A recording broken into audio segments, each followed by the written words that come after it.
लेकिन अभी अगर जो सूरत हाल किरमानी साहब इस वक्त है, अब ये भी खबरें सामने आ रही हैं कि नवाज शरीफ साहब जो हैं वो दोबारा पार्टी के सदर बनने जा रहे हैं।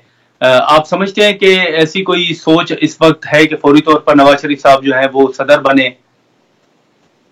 इसका देखें, इसका इम्कान तो मौजूद है, क्योंकि जब नवाज शरीफ साहब को एक झूठे केस में मुलविस किया गया पनामा वगैरह में, तो उस वक्त वो पार्टी के सदर थे, उनको सदारत से भी हटवाया गया और बहुत कुछ हुआ। उसके बाद जुल्म हुआ, उनके साथ ज्यादती हुई। तो देखें, वोट बैंक तो नवाज शरीफ साहब का है, बाकी तो सब उस वोट बैंक के वर्कर हैं या उनके तोफैली उस वोट बैंक के हैं, कोई भी हो।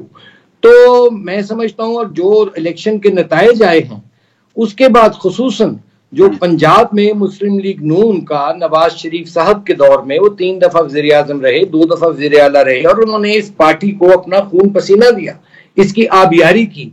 लेकिन बदकिस्मती से मैं समझता हूं कि पार्टी को नुकसान पहुंचे इन इलेक्शंस में।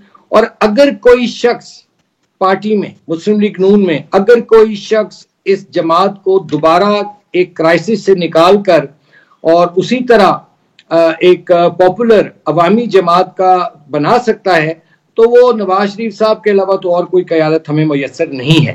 तो मैं समझता हूं कि उनको मामलात जो हैं, कमान जो है वो अपने हाथ में लेनी चाहिए, पब्लिक में जाना चाहिए उनको, और पब्लिक को जाके वो इश्यूज बताएं, प्रॉब्लम्स बताएं और उनके साथ मुशावरत करें, क्योंकि वो तो हमेशा बड़ी ब्रॉड कंसल्टेशन में बिलीव करते थे। मैंने साला साल उनके साथ काम किया है। मुझे नहीं समझ आ रही कि क्या अवामिल हैं जिसकी वजह से वो खामोश हैं या कुछ लोगों के हिसार में हैं। तो अगर तो वो लेकिन खामोश हैं